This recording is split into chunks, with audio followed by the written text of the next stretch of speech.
Hi, my name is Chaitanya Bhaskar, holding student ID 201744668. Today I'm going to represent my report on enterprise risk analysis and treatment.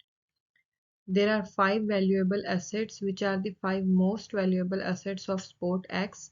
The number one is order database, which contains sensitive information about customer orders and payment details. Number second, customer database, which holds important information about customers, including contact information and preferences.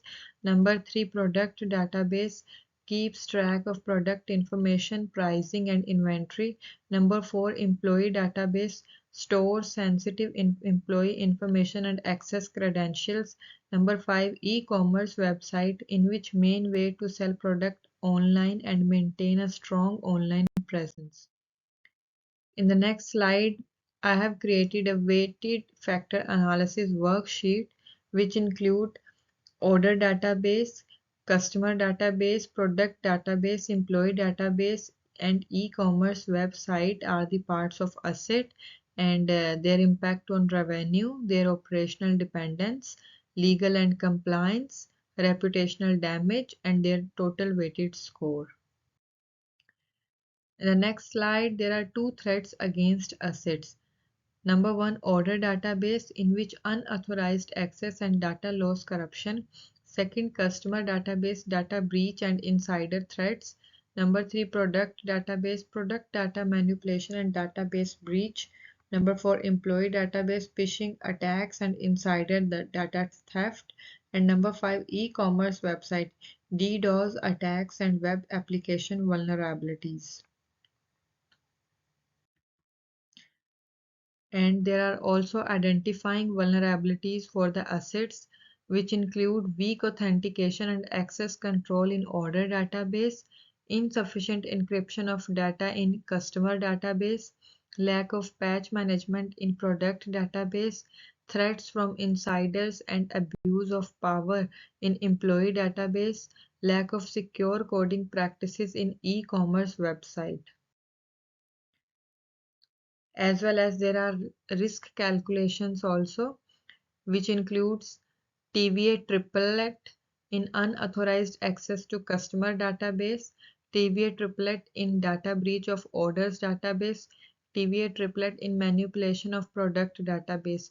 These three includes threat, vulnerability, asset, and their risk ratings.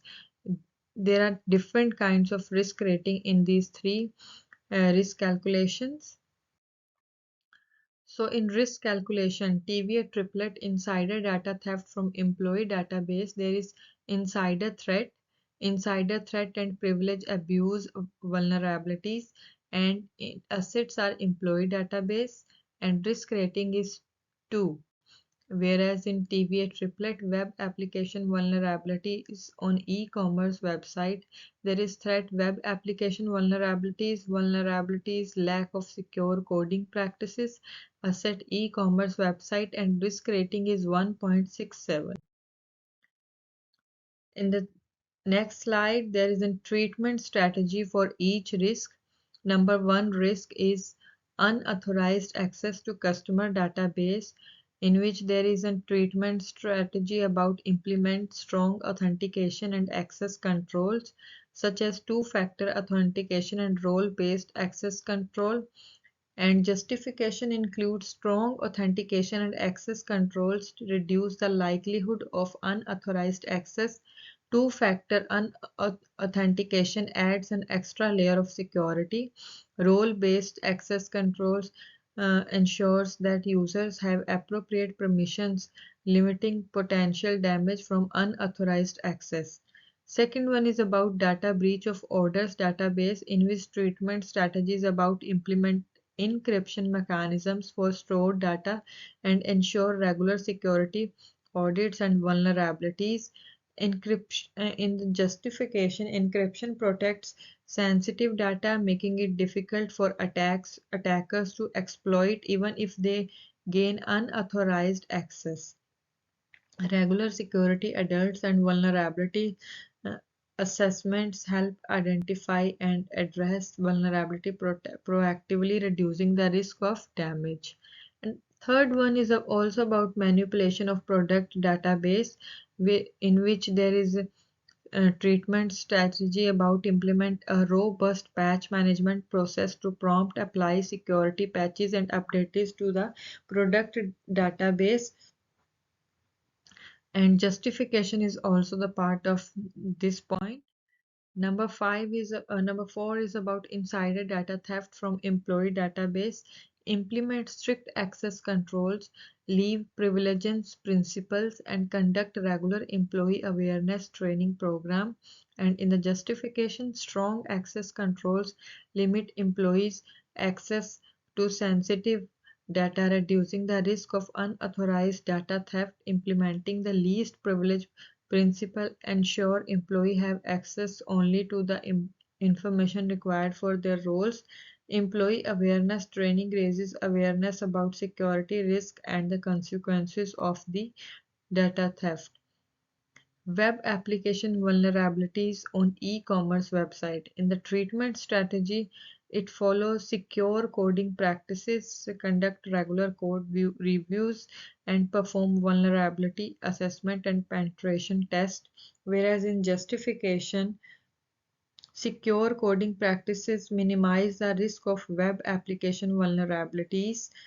Regular code reviews help identify and address security flaws. So there are also make the HQ's network secure by design, enhancing HQ's network security, network segmentation, which includes split network into separate segments or zones for different security needs. Second, firewalls and IDS oblique IPS, in which use firewalls to apply access control policies and watch network traffic, and use IDS or IPS to stop threats in real time. Third one is about access control and privileged account management. Use unique user accounts, strong passwords, and frequent changes for access control. Limit and track privileged account access. Regular patch management. Quickly update device with security fixes. Number 5, logging and monitoring. Centralized logging and monitoring solution for the quick incident response. Number 6, data encryption. Use encryption control protocols and tools to protect sensitive data. Regular security adults and reviews. Find network infrastructure weakness and gaps through penetration testing. Staff training and awareness. Teach workers best practice for network security. Business continuity planning and event response. Create a plan for handling security events and network outage. In the next slide, there is plausible protection mechanism. Network firewalls, which used at network edge and between segment or zones, control incoming or outgoing data based on policies or rules. Second one is about intrusion detection or prevention system used at critical server parts and network edge, and find and stop attacks in real time. About the network access control, in which it is used at network entry point and switches, authenticates devices before network access. And the next one is about secure remote access, in which it is used for remote access, create encrypted paths between remote users and HQ networks. Encryption, used for data in transit sensitive database and saved files, changes data into unreadable code protected by encryption key. Multi-factor authentication, used for login sites and remote access points, require multiple authentication factors to access network or systems. The next one is about security information and event management, which is centralized logging and monitoring tool. Analysis security event logs from different devices to find threats. The third one is about the regular patching and updates used for all network devices, servers, routers, switches, firewalls, applies security patches, software or firmware updates, fixes known flaws. The next one is about security awareness training used for all workers, holds regular training sessions to teach about security risk and safe browsing habits. The next one and the last one is about vendor security assessment, which is used for third-party vendors offering services related to networks and ensure vendors follow industry standard and have strong security control. And in the next slide, there are 5 references for this presentation. So please go through it and thank you so much.